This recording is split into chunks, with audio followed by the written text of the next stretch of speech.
Hi, I'm Nick Maselli. At TD Bank, we believe all citizens need to be informed about the important financial issues that affect their daily lives. That's why we're proud to support programming produced by the Caucus Educational Corporation and their partners in public television. This special edition of One-on-One with Steve Adubato is brought to you from the Tisch WNET studios at Lincoln Center.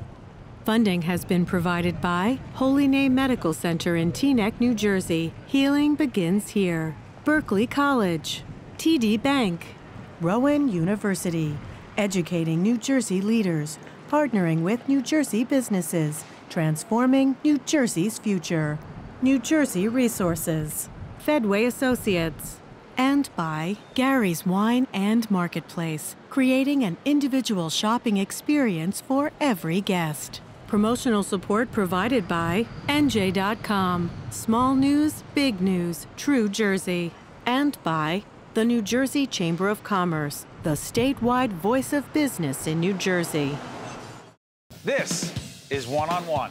I'm an equal American just like you are. The jobs of tomorrow are not the jobs of yesterday.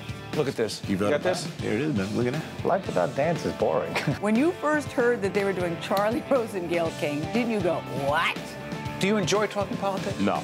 People call me because they feel nobody's paying attention. Our culture, I don't think, has ever been tested the way it's being tested right now. Such a good question. High five. People from New York accuse you of information. Like you owe them the information. Don't say, excuse me, just block you. Where'd you get the ice cream? You're like, holy. And then if you tell them they want a review, you're like, over there, is it good? And if you say it's good, you have to leave, or they might come back like, where's that guy that said this was good? He needs no introduction. Oh my, it just says Colin Quinn, comedian. Comedian. But he's so much more. No, Yes. that's all that matters. You gotta listen, you're here, and you're terrific. By the way, what were we just looking at right there? That was me saying how New York people, like other places, they say, excuse me, where's the museum? And in New York, they accuse you of information. Like, where'd you get the ice cream? Like, they don't say, excuse me. They act like a challenge. Like, where'd you get the ice cream? Listen, hold on. I didn't ask you to explain the bit for me. I'm from Jersey. I think I get the bit. That's from Netflix, and it's called... What's the matter with you? My question, is that obscure? Netflix called... New York Story. To explain the whole genesis of this thing. It's awesome. Thanks. It was just basically, you know, I've been trying to write this whole thing. You know, I sit with Seinfeld. We go to the diner all the time. I'm sorry, who? Jerry, Big Jerry, we call him. And I'm always talking about New York. Like I'm obsessed. He's obsessed with New York. I'm obsessed with New York. And I'm like, no, New York's changed over the years. Like, nah. I go, it's changed. Believe me, the personality. So I started thinking about the whole personality of when I was growing up and what it was and how it's changed. So it became the show eventually. You wrote it. Yeah. Every word of it. Yeah. And you brought it to this audience that eats it up. I got to ask you something. The biggest way New York has changed is? Just that I feel like the New York personality is no longer exists. You know? It's interesting. You call it the New York personality. Does that mean the people? The people, yeah. Are you saying that different people have come here from other places and therefore made the place different? Because describe where you grew up, the neighborhood. Because I grew up in Newark, New Jersey. Well, Newark's a perfect example. I mean, when I say New York, obviously I mean the tri-state area. Right. But yeah, it's a different person. Like when, I hate to keep using bits from the show, but it's the only way to describe it. It's the rude polite, where people are like, Steve, you're doing good, but like they're screaming in your face and they have an angry look. Look at this kid. You're doing good, though, no? And you're like they challenge, like, but they're being and nobody's friendly. Offended from here. Right. If you're offended, that means you know you're not from here. But they're looking at you like with a crazy look, and you're like, you're not smiling. How's your mother doing? Is she better? And you're like, but they're not like, hey. Rude, polite. Right. They're like very abrupt people, and Newark's a perfect example. So hardcore, man. Hardcore. My neighborhood had everybody was Italian-American, one Irish and one German kid. Your neighborhood was? Right. Mixed. Irish, Italian, black, Puerto Rican. Drink the water. It's good. It's PBS water. Everybody. So you had a mix. Never trust an Italian from Newark. They go, drink the water. It's good. Next thing you know, hey. See, now I'm not offended by that. Because? That's right up there with, hello, Carlo. Speaking of Godfather references. See, that was making obscure Godfather references. That was the best That was the best threat ever. Hello, Carlo. Big Now, Fat Clemenza says it. No, Carlo. Tell everyone who Carlo was. What do you mean? Gianni. Gianni Russo. Yeah, he's still around. Oh my God. See, now we're going to get too obscure because all right, let's get back to. Okay, I'm sorry. So, Netflix. Yeah. The whole New York thing. You love this city because? I love it because I don't know why I love it. I mean, just because, you know, it's just like I said, I love it because of the people. It always comes down to the personalities. You know what I mean? Like, and there's something about the New York personality that just makes me laugh my whole life because they're not, you know, they're not friendly or they're not the friendliest people. They're not the best people on the planet or the worst people on the planet. But what is missing now is there's a lack of candor in everybody's speech. But I expect it elsewhere. But I never expected it here. Okay. And now people don't speak straight because if you do, you could be in trouble. You know what I mean? I've always been fascinated. Speaking of candor, I've always been fascinated by your career. Okay, first move, was it MTV? Yeah. Tell everyone what it was. It was called Remote Control. It was like a game show. How old were you? You were in your 20s. 28. Yeah. 27, 28. You hit big early. Yeah. Right? I smoked on TV on that show. It did not. I did too. I used to smoke because I used to smoke Marlboros. I'd sit there and smoke on TV. And the worst was one time a kid came up to me a few years ago and goes, "You're my idol. You're the reason I started smoking." I was like, "Oh God." That was then. What was the year? 80. It started in late 87 Right. and went to like 89, 90. Okay, and next move after that? After that, just back to stand up. I was, you know, it was nothing until SNL, which was 95. I started going writing on there. So SNL, okay, hold on, but SNL, you had a fascinating situation there. How many years there? I was there as a writer, performer like 5 years altogether. We've had a couple people from SNL. They always talk about how interesting and challenging it was to get actual airtime. Yeah. But you had a couple of things going for you. You were on the desk, right? Right. The news desk. As? What do you mean? As Like you did the anchor. Right. Did you love that? No, you know, it was, at the time it's obviously the big thrill, but at the time, when I look back on it, it's not my medium. You weren't best at that for you. No. For you. I was much better when I was coming in, when Norm was doing it, I'd come in and do these characters. Norm Macdonald. And I'd come in and do these characters. That was my best thing. And that was what I was supposed to be doing there, you know. So that's then. And by the way, another quick thing after that really stood out in your career was? Tough Crowd. Tough Crowd, right? Where was that? Comedy Central. Comedy Central good to you? 2 years, yeah. They were fine. I mean, they were like everybody else in showbiz. You know, that show unnerved a lot of people. So, I mean, they were no worse or better than anyone else in showbiz as far as what they could handle as appropriate language or appropriate subject matter or appropriate angles of subject matter. To that end. Is my resentment showing through yet? No. I thought I handled that pretty good. So here's where I'm going with that. Very civilized. Yeah, you are very civilized, but is it part of the reason why the one-man thing that you have, talk about venues that work for you. So you started the one-man thing, was it 90, the first one-man act you did? Yeah, I did an Irish Wake, which was called an Irish Wake. In 98, no? I started in 92, and I called it Sanctifying Grace, which is not as commercial appealing as Irish Wake. You know, it's like, my father's Jewish, my mother's Italian, I'm in therapy. But it was the story of my family. It was very Irish and very... But you like the one-man thing? Yeah, I do. Why? I feel like comedy club audiences, they have certain expectations. And the expectations are, change the subject, because they're ordering drinks and things are happening. Get back to sex, please, as quickly as possible. Can you please get back to sex? You know, so I feel like that's a comedy club. That's not all audiences, but there is an overtone or undertone of it at all times. Because I know I've been in clubs my whole life, you know. So it's like, that's fine if that's what you want to do, but it's not what I like doing. It's not what I'm interested in. You love, okay, here's what's interesting. So, I'm not interested in sex. I know it's hard for Italians to hear. Well, you are interested in sex. You know how we are. Yeah, well, let me ask you about that. You also have interesting relationships in the business. Amy Schumer. Yes. Describe your relationship with her. I mean, I love her. Train wreck, fascinating. Why do you smile right away when I said it? My wife and I were watching going, that's Colin Quinn. He's got range. Oh, thanks. Yeah, no, I mean, she forced me to take that part. I was like, I mean, there's a lot of reasons. What did she force you to take the role? She literally forced me to take it. Explain She's that. like, you're taking it. I was like, she goes, you think you're too young? I go, that too. And then she's like, you're not. To be her To be a dad. She goes, you're not. But also, I was like, she needs a real, like, actor. Like, I'm not a trained actor the way other people are. You know what I mean? Like, I've studied, but, like, very, you know, because in comedy, you're just like, oh, yeah, I'll study for a few weeks and you leave. You know, it's a very erratic thing. And so I didn't really study for, but then she's like, you're playing my father. You got to play my father. And it's a big responsibility to play somebody's father, who I know, I met her father when I was doing before we did the movie a few times. And he is, he has MS, he's in a wheelchair. So it's like, it's a big responsibility to play somebody's father in this movie. You had MS I had MS in the movie, yeah. And so it's a big responsibility. I was like, you better get a real actor, I was thinking. But anyway, so long story short, it went great, but that was... People loved it. I mean, the critical acclaim. But it's her that was like, I was like, why would she want me to play it? But it was amazing, you know. Funny thing about you that I want to ask you about, which is one of the things I like to do with really talented people who have not just survived, but thrived in the business. You keep coming back doing interesting things. It's so stupid to say recreating yourself, because I don't know if that's what it is.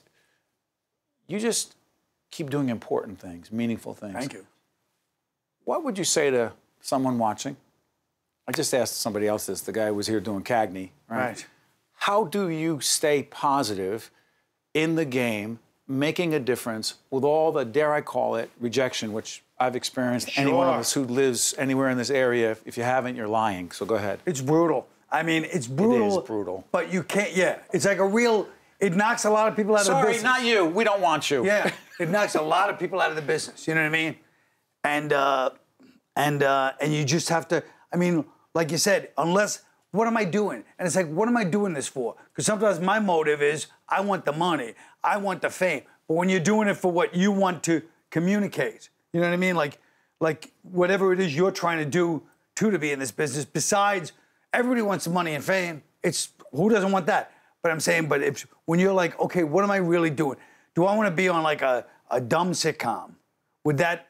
A lot of money and fame. A lot of money and fame. It's a dumb sitcom. But then you're like this. Or are you trying to say what you want to say? Like New York Story, perfect example. Like, I'm so happy with my one-man shows, all of them. Like, I'm so proud that it's like, wow, like I'm saying what I want to say and making it funny. And it's yours. And it's funny. And it's like, that's the most important thing, that it's funny, but it's also saying what you want. Speaking of funny, Donald Trump. Sensational. How'd you like that transition? He's funny. What's that? He's funny. Is he really funny to you? He's kind of funny. Come on, stop. He's funny. Listen, we're doing it at the end of 2016. Make a prediction. What are the next 4 years of our lives going to be in this country? Seriously, he's going to be president. By the time this airs, he'll be president. Go ahead. Right. Who knows? I mean, if I could predict that, if I could answer that question. Oh, then tell me what makes him funny. You laugh at even thinking about it. Well, I'm saying because he's got a funny, affect, like the way he says low energy, bad people. That's funny. Does he tweet as much as you do? My mother nailed a perfect example of it. My mother really nailed it early on. She goes, oh, everybody's making a big deal out of his personality. She goes, he's a builder. He's a construction guy. That's how they talk. I was like, she's right. He's a construction guy. And now he's going to be the leader of the free world. Yeah. Is this tweet? Listen, you tweet a lot. Yeah, I tweet a lot. He tweets a lot. Yes. You have a lot in common. Yes, we do. My tweets are kind of ironic, though. And his? Very serious. Very serious. It's the same gravity between, the SNL sketch and the Taiwan situation. See, you're not going to give me anything on this, I could tell. But, I mean, I don't know what you want me to give you. You want me to just, be one of these people that gets, on the holier than thou rampage and goes, this guy. No, I don't want you to do that. I want you to tell me. People that says, oh, he'll be good for comedy. I mean, what's the point? I want you.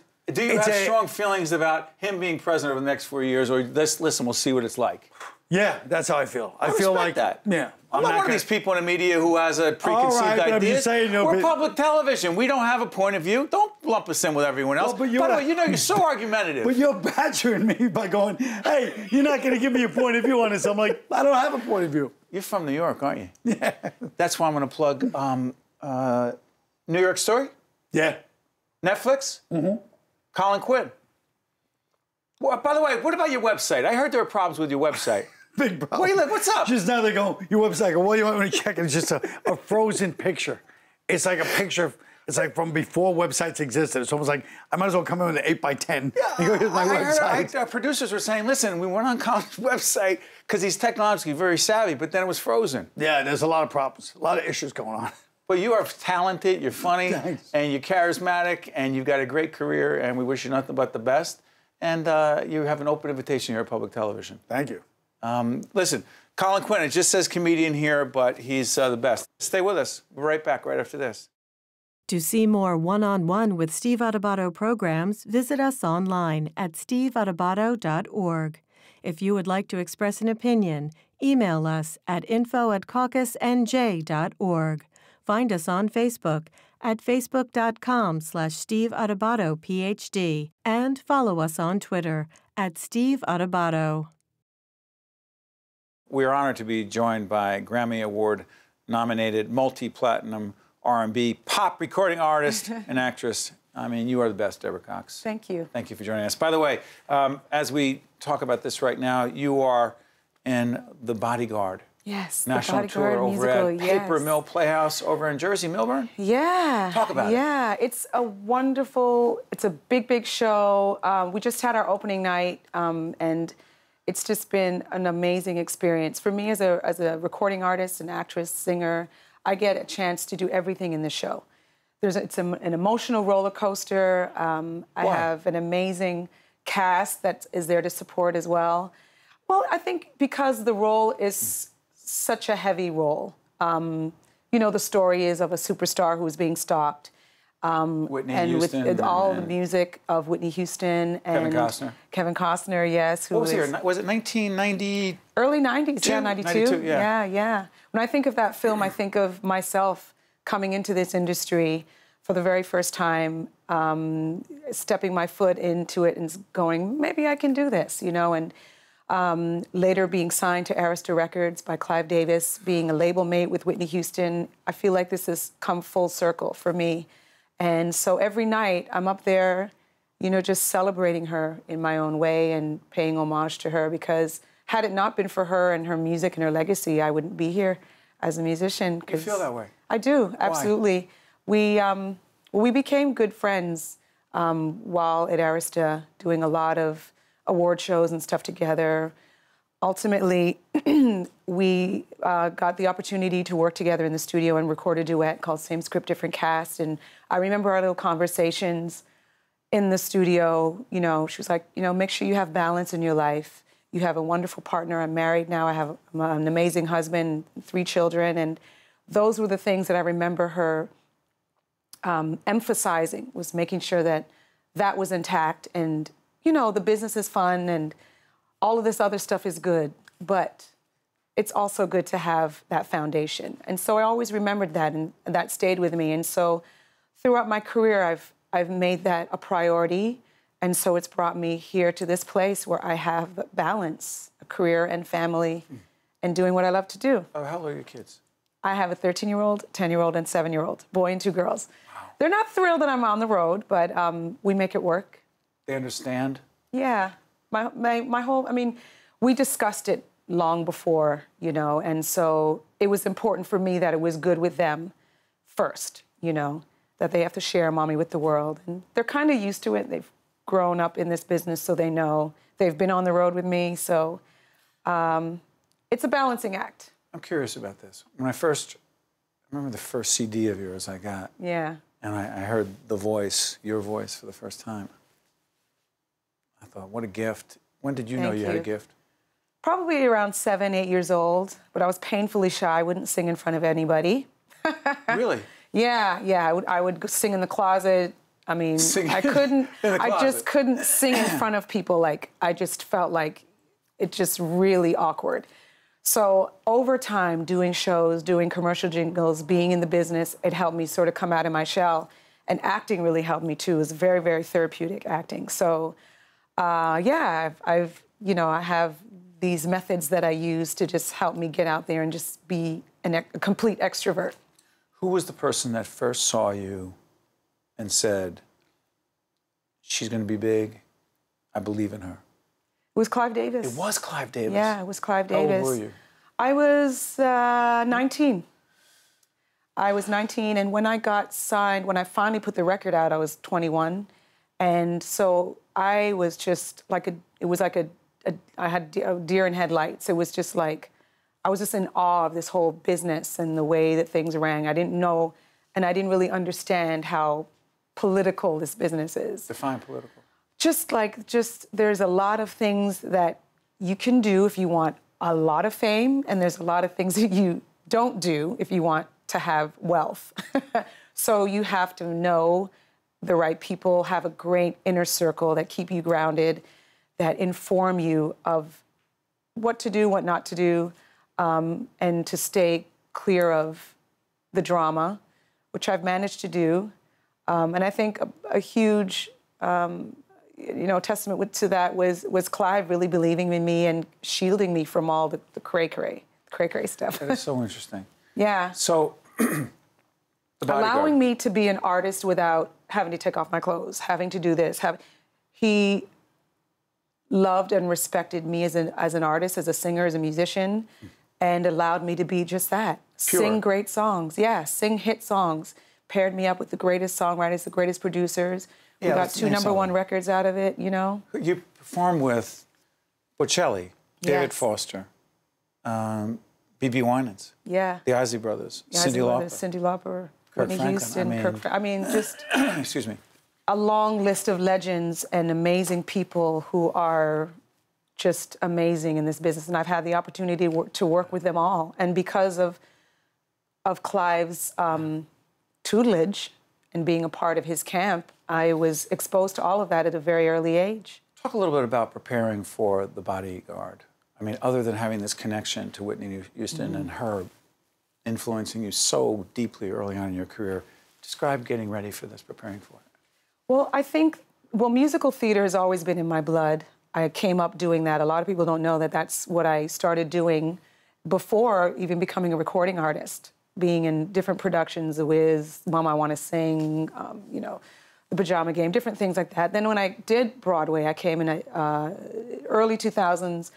I did Aida on Broadway. I did Jekyll and Hyde on Broadway. I did a lot of acting things. And again, as an artist, that's what fuels me. That's what propels me. It's something that I'm passionate about. And it has to be integral for me to really just, shed everything and throw myself and dive into it. So this was one of those roles. It's an adaptation of the film, but it's on the stage, which makes it a very different experience, So I just jumped at the opportunity. Yes. Singing, dancing, all of it. Dancing, acting, and just pouring myself into this role. Describe the physical part. Sorry to interrupt you. It's a very physically demanding role. There's salsa dancing, there's modern, there's jazz, there's, again, I'm on stage probably 90% of the time. So if I'm not on stage, I'm changing. I'm in between scenes. It's a really, really heavy load. But I love the music. I love the story. I'm a sucker for romance and a tragic love story, which this falls under. So describe.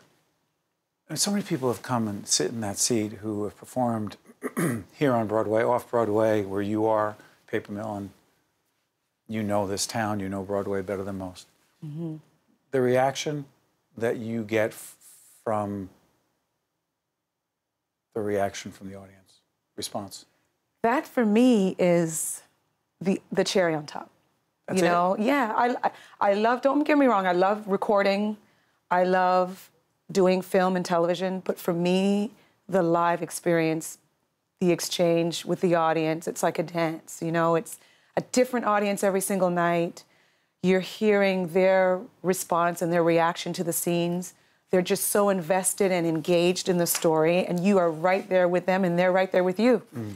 So that's what I love the most about this whole thing. The other thing I know you love is making a difference, the LGBT community, making a difference. Talk about it. Yeah, the LGBT community has been, we've had this marriage for so long, and there have been a lot of people in my life who have come out, who were afraid to come out, and have found that my music has been a part of their journey in discovering themselves and being their authentic self. And so I find myself very connected with that community. For years now, before it was en vogue or before it was, you know. So I take that very, very, it's a humbling for me to know that music has just created this amazing connection with that audience and that community. Last questions. Last question. 1 to 10, scale from 1 to 10, how much do you love what you do? Oh, it's definitely a 10. Easy. 10. Easy? No, easily a 10. Easily a 10. I love what I do. I wouldn't be doing this if I didn't love it. Well, audiences are going to love you and the Bodyguard over at the Paper Mill. It is over in Jersey, and we wish you nothing but the best. And I thank you for joining us here, and then across the country after that. Yes. Thank you so much. Thank you. One on One with Steve Adubato has been a production of the Caucus Educational Corporation, celebrating over 25 years of broadcast excellence. This special edition of One on One with Steve Adubato is brought to you from the Tisch WNET studios at Lincoln Center. Funding has been provided by Holy Name Medical Center in Teaneck, New Jersey. Healing begins here. Berkeley College, TD Bank, Rowan University, New Jersey Resources, Fedway Associates, and by Gary's Wine and Marketplace. Transportation provided by Airbrook Limousine, serving the metropolitan New York, New Jersey area. At Gary's Wine and Marketplace, planning parties is our business. Our associates can work with you to plan the details. We offer an assortment of wine, beer, spirits, cheeses, party platters, accessories, and more. 4 locations in New Jersey and at garyswine.com.